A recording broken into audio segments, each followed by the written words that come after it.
6, 5, 4, 3, 2, 1.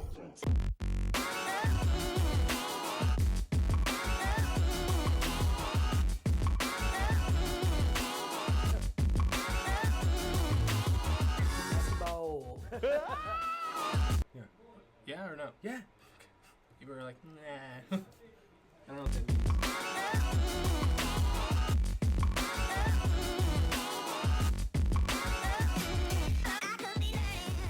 What's good, everybody? Welcome to the Row and Izzo Sports. Shizow.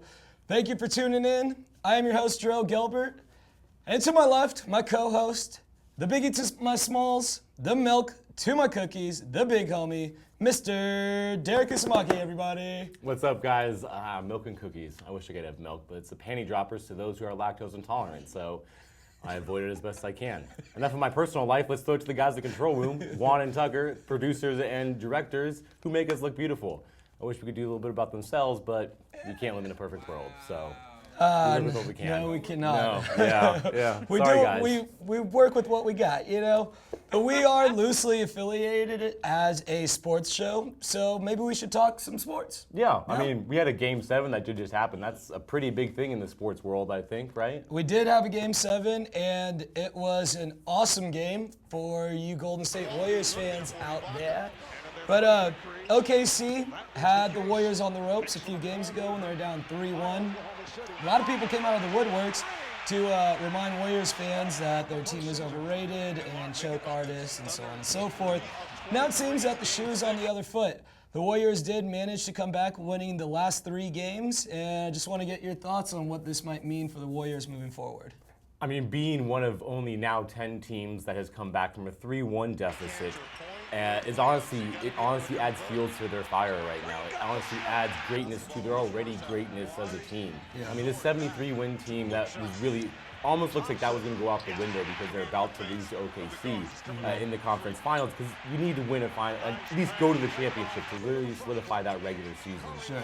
And coming back from 3-1, I really feel just shows the grit, the determination on this squad that no matter what, even when they're down and out, they're coming back.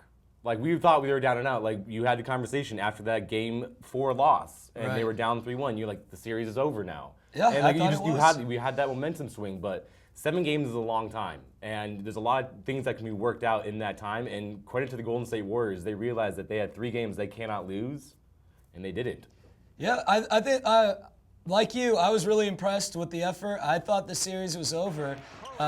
Usually when you have 2 evenly matched teams and you only have to win 1 of 3 games, it's like Rochambeau. You're going to pick the guy who only needs to win 1 time out of those 3 times. And speaking of that right there, the fact that OKC only did need 1 win in 3 tries and they failed to do that. How do you think going forward this affects OKC's future? Does it tarnish them a little bit? How does KD look in your eyes? Sure. So it's interesting what happens with KD, right? Because it seemed every game, especially after the Spurs game, people started packing KD's bags for him and thought he was out of there. And then with every game that they began to win thereafter, it looked more and more like KD was going to stay. Now, he is an unrestricted free agent, by far the most coveted unrestricted free agent on the market this summer. Not even close, I mean. I was going to say the next biggest thing was probably LeBron James being on the market back in this time. Right. But I don't think there's going to be a decision on us, but we're still going to have fireworks in this offseason. Right. These guys don't hit the market too often. Matter of fact, Kevin Durant just 5 years ago signed that extension before he had to, before he became an unrestricted free agent. I think most people around the NBA anticipate that he's going to test the waters and at least see what else is out there. But I've heard the theory from a lot of people that he would just sign his 1-year option, stay, and then him and Russell can hit the market together. They seem really tight. They seem like they're really good friends on and off the court. And so we'll see. But if you're OKC, you gotta be sweating it this summer. No doubt, you're definitely scratching your head right now, kind of wondering what else do we need to do. I think that's the question that's always on their mind, because I mean they're right there. They were 1 game away from heading to the finals. I mean that's not many teams ever get to that point in time. Sure. So they have to be thinking in their heads of what did we do wrong? What can we do to get better? Because they already have a pretty good squad, but there's one piece really away from getting over that hump. and you wondering if Kevin Durant's going to stick around for that one piece or Yeah. that's always a question. Do I think I think he's going to stick around. I do. I feel that I like mean, I said, that yeah, like you Westbrook said, connection is strong. Yeah, exactly. And like you said, they were one game away. And so, I mean, the opportunity to be a contender from now for the foreseeable future seems to be pretty strong. But being that they were only one game away, do you think they choked this way? Choking is really a term that's being thrown around a lot for the Thunder, and it's a tough term to throw at them because it's in sports it's a really terrible term to have on you. You don't want to be known as a choke artist, a guy who cannot handle the pressure of the situation. Now, Kevin Durant and Russell Westbrook, they did not shine away from it. They were both in the game putting up shots. Granted, they didn't put any shots into the rim, but they're still putting up shots. And I think, like I said, you might think like LeBron back in 2011 when he had his finals against the Mavs and how bad he played in there. That I consider more choking because he didn't want the ball at all. He kind of shined away from it. Yep, that's a great call, yeah. While you look at the Thunder and what Durant and Westbrook did, they were there. They were willing to take it on, and they put their team on their backs and did the best they could. Ultimately, they failed, so you might think that they're maybe not as clutch as possibly Steph Curry and what the Warriors are. But to say that they choked, I think that's a misconstrued use of the word choke. Yeah, I don't see choke has to do with mental frailty, right? And I don't think that's the case in this situation. They just didn't hit shots, and Golden State's a better team. I mean, I don't think they just won 73 regular season games. OKC just beat a team that won 67 or won a series against the Spurs, who won 67 games and blew them out in game one by 30-some-odd points. So I don't think it's mental frailty. I think the adjustments caught up to him. I think Billy Donovan didn't do a great job at adjustments for OKC. And I just think over a 7-game period, the better team ended up winning. And it just seems that OKC in that game 6, though, if you want to point to choking, game 6, OKC had a 95% chance of winning with 6 minutes left, according to Elias Sports Bureau. They were in the penalty. Golden State had not even earned a foul yet. They were up by 7 points, and they're at home. All things pointing to this is a win. And they lost at home in a game you had to win. That's the game. That was the series right there, and they. Yeah, definitely. I don't want to say choked, but Russell Westbrook turning the ball over late in the game, bad passes. There was a stat that in the last 7 minutes on 14 possessions, I believe it is, they passed the ball more than once, one time.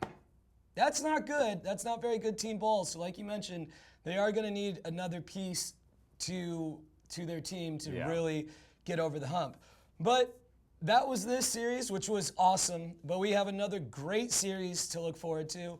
A finals rematch of last year where the Golden State Warriors will take on the Cleveland Cavaliers. By the time this show airs, we have already played game 1. Yeah.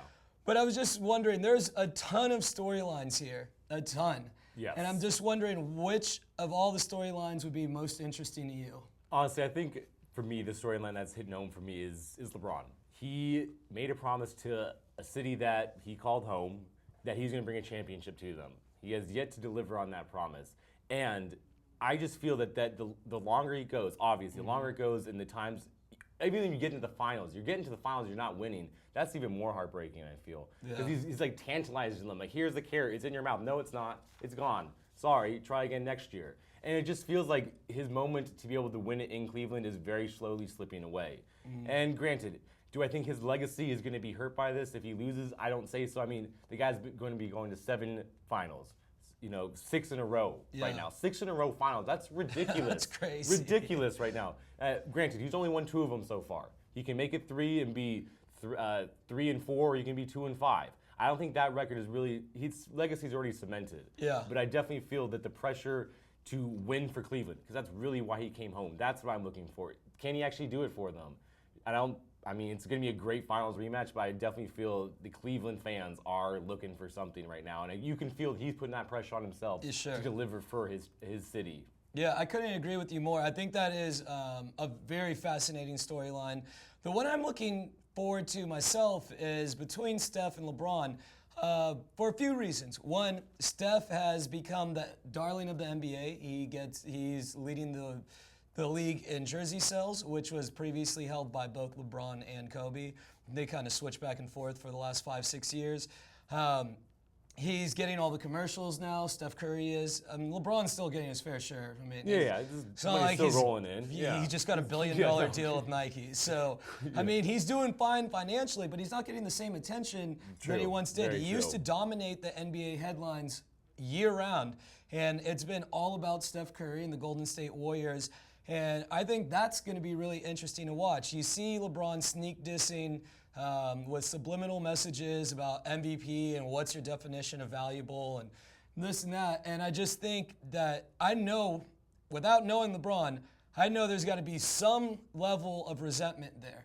You know? Oh, no doubt. I mean, I think of any one of those professional athletes, they all have an ego. Sure. They have to. You got to have a big ego. And he had a pretty big one, and it's really getting tarnished. And I think a lot of us are slightly kind of getting burned out on LeBron a little bit. He's been in the limelight, and he's been the #1 player for a decade almost. Yeah. For right around that time. And I think we're kind of looking for a new change of the guard. We're kind of ready for that. And Steph's the perfect person to take his position.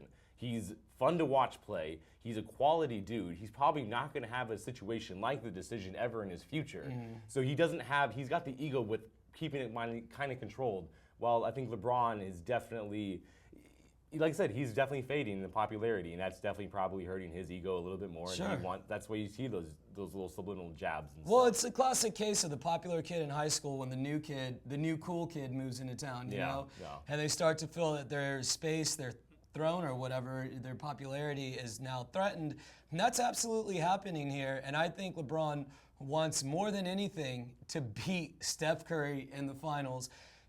And this year, I think Steph Curry has a motivation too, as well as the rest of the Warriors, because of last season with the injuries to Kyrie Irving, to Kevin Love. There are a lot of excuses made saying, oh, well, the Warriors, they played all injury teams that were injured. And that's not the case this season, as we just saw against OKC. And they're going against a healthy Cleveland team. I expect Golden State to win. I don't know how many games, but I expect them to win. They're a better team.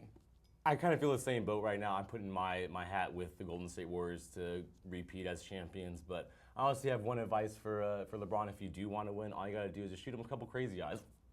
And they'd probably back down. There's your new guy reference right there. Crazy eyes. They're scary. Yeah, I don't know if that method's going to work, but, I know the city of Cleveland, like you mentioned, is starved for a championship. It's been since, 64 when the Browns won.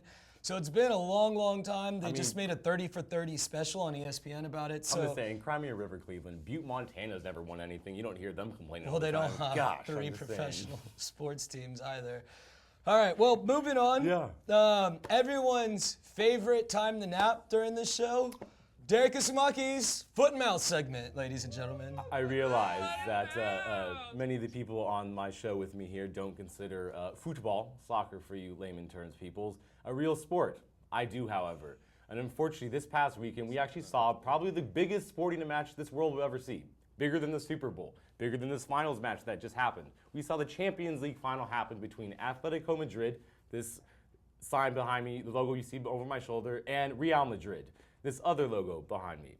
They faced off in quite possibly a clash of Madrid derbies, and they didn't disappoint. They went to the penalty shootout with ultimately Real Madrid winning 5-3 on the penalties and taking the Champions League title, a title that's the most prestigious in all of soccer and is honestly the most viewed sporting event ever in this world. We think the Super Bowl is big because it has 150 million people watching. This Champions League final had over 350 million people watching worldwide. So it makes the Super Bowl kind of look a little super small. So, the Champions League final. I hope you guys are able to watch it and witness greatness just like I was able to. Foot and mouth, keeping you informed on the real sports in life. Want to wake up now? Yeah, alarm clock. Hey, that was great. Thank you, Derek. All right. I know you don't remember any of it because you fell asleep. Well, Derek, that was awesome. Thank you for another installment of Foot and Mouth. Oh, yeah.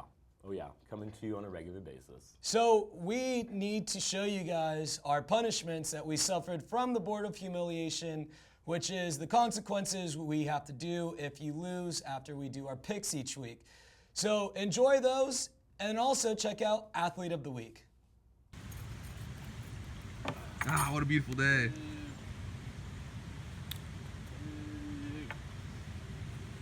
Yeah, take it off, Derek.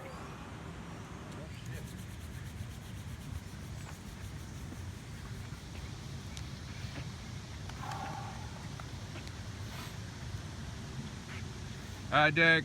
Waking up. Morning.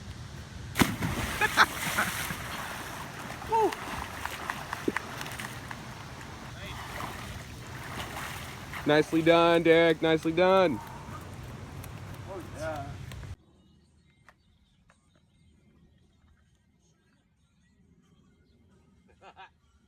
It's getting dicier.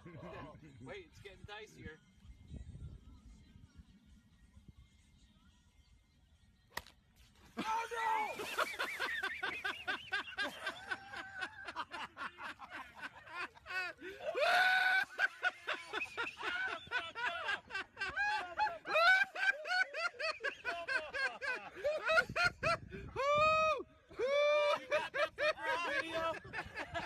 Are you shitting me? Oh my god. I hope your boss did your boss stay up? Did your boss? My wallet's not in there. Welcome back to Ro and Izzo. We hope you guys enjoyed that. I know I certainly did not, but it was Yeah, still, golf's not a sport. it was still a good time. You Anyway, can play with a cigar in your mouth. You're not playing a sport right now. I'm sorry. You're playing a game. true. So, art, imitating art is the highest form of, Flattery. yeah, Yeah. good cliche. Finishing each other's sentences. That's also a good sign right there, right? Yeah. We're building the bond. Not that kind of show. So Say no, anyway, baby review. doo-doo. Killing it. So anyway, that joke about missed as much as that guy's swing did. we really enjoy the Dan Le Batard show on ESPN Much love to you, around Dan. here. So we decided, why don't we just steal one of their best segments? And what they have is their viewers and listeners send in suggestions for people in sports and what they look like. So we're gonna play a little game and just show you some people, and we call this Who He Look Like. Tucker, you mind Yeah. doing the honors, brother? JJ Redick looks like a bartender that puts his bottle opener in his sweatband and communicates with customers solely through head nods. He does. I do. He does. That's accurate. You work with the guy that looks kind of like JJ Redick, doesn't Yeah, a he? little bit, yes, JJ yes. Redick. But I do love the bottle opener and the wristband, because that's like, especially when you have it up here, it's like right there. Yeah. And obviously being a bartender, I know the nods are a popular Bartender thing. extraordinaire. Yeah, you can see in the opening right there. so- And yeah, nods. All He right, does like next to talk. one, Tucker. That was great. Rachel Nichols looks like the mom in a floor cleaner commercial who reacts to her kids spilling grape juice and her dog's muddy paw prints with a loving shake of the head and a weary smile. Thinking to herself, why That's- did I have kids? Chris Humphreys looks like a male cheerleader. He does. And I want to preface this, I'm pretty sure male cheerleaders are actually called yell leaders. I think that's... I don't think that's true. I Well, don't think that's true. Are they not? No? Am I mistaken? Thank you for that correction. Oh, Chris yes. Kamen looks like a butler of a haunted mansion. He does though. Look Yes. at Oh. his He- cheekbones. Put him in a little like uniform. Yeah. I can see Yeah, that. I can that's see that, that's yeah. 100% accurate. That's him. Chris Classic. Kamen. Oh. Chris People are Kamen, good at ladies and this. gentlemen. Wow. That's great. He's got Tucker's beard. That beard. Yeah, he does have Tucker's beard. I hope I He's don't. Tucker, if you go bald, there's your future, brother. Enos Cantor looks like a dopey bouncer outside of a bar for a Mexican drug lord. That hit close to home. Jefe no here. El Chapo, ¿dónde está? Watch your mouth. El Chapo. Yeah, he's from Sinaloa, bro. Watch out. Juan's Yeah. from Sinaloa. So am I. That's where I'm from. Mazatlan. Come on, yeah, dog. fair enough. You're valley shit. See. Dan Gilbert looks like a guy who shaves in the locker room mirror at the gym while totally nude. He also looks like old Marty McFly. Yeah, it does. Speaking of the morning, why, yes, there we go. Of course, Marty I mean, it's not as quite as shaky, but yeah, he's good. Oh. He's good. Oh. I'm wearing this shirt. Allows me to make jokes like that. No, it No? does. Jesus. Larry Bird looks like an old Ukrainian lady after she takes her headscarf off.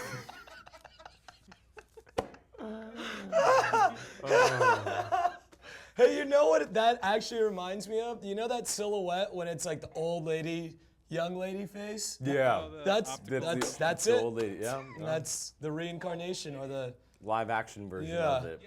Greg Popovich looks like an old man at a nursing home in a wheelchair who tries to bite people when they walk by. He at least belongs in One Flew Over the Cuckoo's Nest, that's for sure. But That's- yes, he is biting people. These people are amazing with this. It's well thought out, well constructed. That's great. Quality entertainment Yeah. right there. Ty Lawson looks like the DirecTV installer who shows up at your house an hour late and claims he has the wrong equipment and has to reschedule. I feel like there's some racial undertones to that one, but we'll let that one I roll. was gonna say cable installers. Yeah, All right. we'll let that one roll. It's still another yeah. spot on one. All right, So, all right. That Well, was- that was who he looked like. And I don't know, I enjoyed that. I hope I you did guys too. did. Yeah, it was a good time. And if you did, we'll bring it back. And if you didn't, we'll probably bring it back because it's not your show. Yeah. All right, so let's go to break. Watch this sweet promo.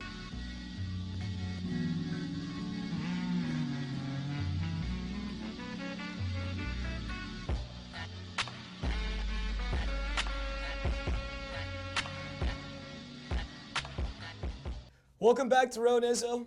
Like I mentioned before the break, we have some trivia to get to. We have some picks to get to. A really great video of one.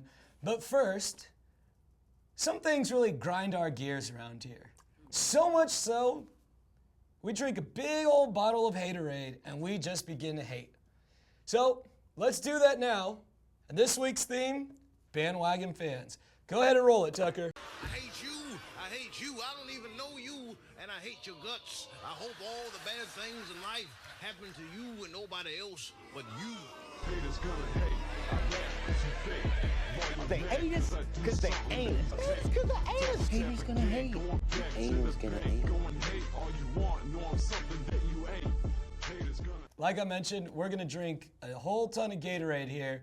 Haterade. Haterade. Why don't you That's kick fine. it off? Yeah, we're starting this first Haterade segment on bandwagon fans, a term that kind of gets loosely passed around when a team gets good because it gets more fan base. And I get the people that maybe aren't into the sport, kind of casually watch, they see a good team like the Golden State Warriors and get super excited for them. That's not the people I'm talking about. It's the people that follow the winning teams. They transfer from one big supers team to the other because they like just being a part of that winning environment. For me, that just shows no class, no loyalty whatsoever, and it really grinds my gears when people do that. Yes. I just feel like if you're gonna be in sports, you gotta pick a team or a player. I don't really care if you do it, but stick with them. Have a little loyalty. Follow their entire career. Follow the team. Have the ups. Have the downs. They're all good together. But the people that just go from winning team to winning team, trying to stay up and trying to be like, I've been repping the squad since day one. No, you haven't. Nope. We've been watching you. We have. And it really annoys us to none end because, like I said, I'm a Carolina Panther fan in football. We've had many down years upon us, and I've never once left them. This year in the Super Bowl, people always accuse me of being a bandwagon fan, and that kind of annoyed me because, like, no, I was there from the get-go. Literally, in '97, when I was only 6 years old, when they were a franchise for only 2 years, I was on that wagon. I've been bandwagoning for a long time with them, so I'm not a true bandwagoner. Sorry, that was just my bandwagon. No, I like it. Matter of fact, for all you bandwagoners out there, we actually have an application for you. Tucker, you mind pulling that up when you get a chance? But we do have an application. Maybe it'll help you out. You go ahead and fill that out. You can sign up for your favorite team. Another thing we're discussing that goes hand in hand with bandwagon fans is the At the Bar Al Michaels. Hey, buddy. I did not come here to listen to you coach the team. Matter of fact, those guys on the TV, they can't hear you either. Yesterday, for the first time all season, I didn't watch a Golden State Warriors game at home. I actually went out and I visited Derek at his place of work where he bartends. And I watched the game there amongst other fellow patrons and fellow Golden State Warriors fans. I've always been a fan. Yeah. Yes, exactly. Juan's been a fan since day one. Yeah, ask me any of questions. yesterday. Since day one. And day one. Dang it, that was a good one. That was a good Yeah, one. you win. Wow, points me. So anyway, we're watching the game. And Festus Ezeli, a 7-footer who shoots 46% from free throw, catches the ball at the top of the key, and this guy begins to yell, "Shoot it! Shoot the J!" He can't shoot, man. He can't shoot. What are you doing? You don't watch the Warriors. You don't watch basketball. You don't know what you're talking about. But now you're going to commentate for the entire bar? Kick rock, son. And that's said it better myself.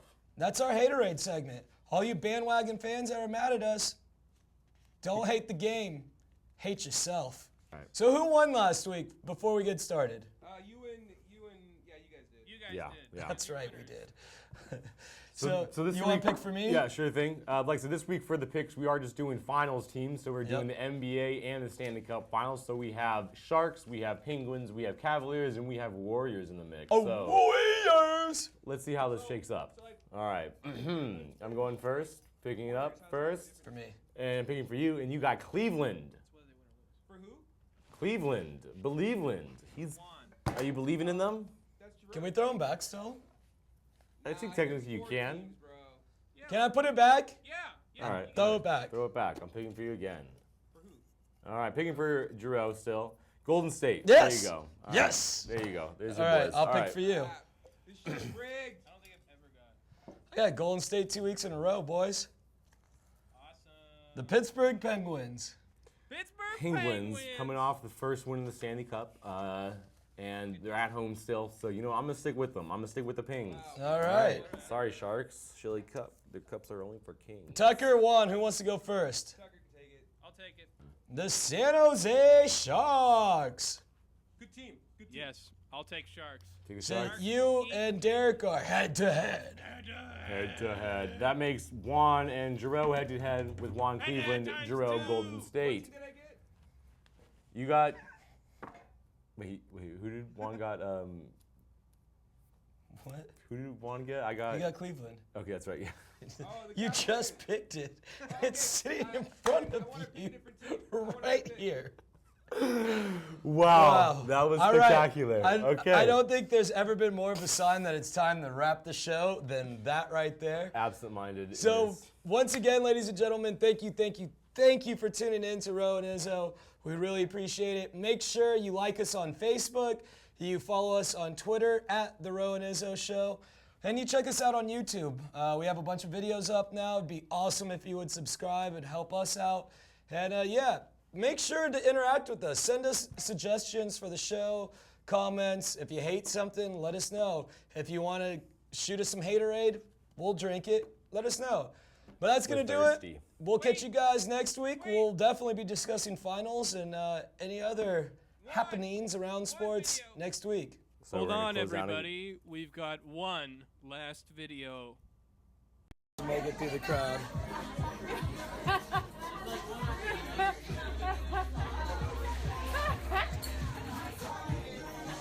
Juan, thank you. Endless amounts of entertainment from you.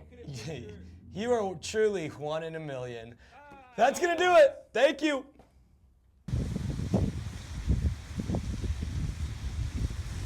Oh, this you crazy mother.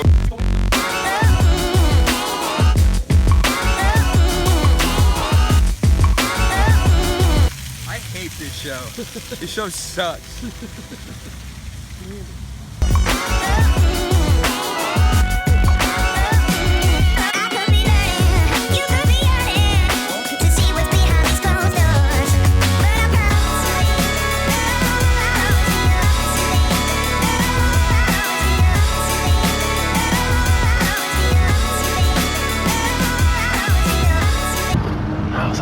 I was like, damn. That's White privilege. She does that much better than I do. Like. Yeah, and I just automatically have bad credit and police records. Moving on. Great credit. I hope you guys enjoyed it as much as I did. I know they didn't. Soccer's not a real sport. Soccer's not a real sport. Are you done? Yes, I'm done now. Yeah, thank you. All right. There's- That was great job, Derek. That was thrilling. Your next buckaroo.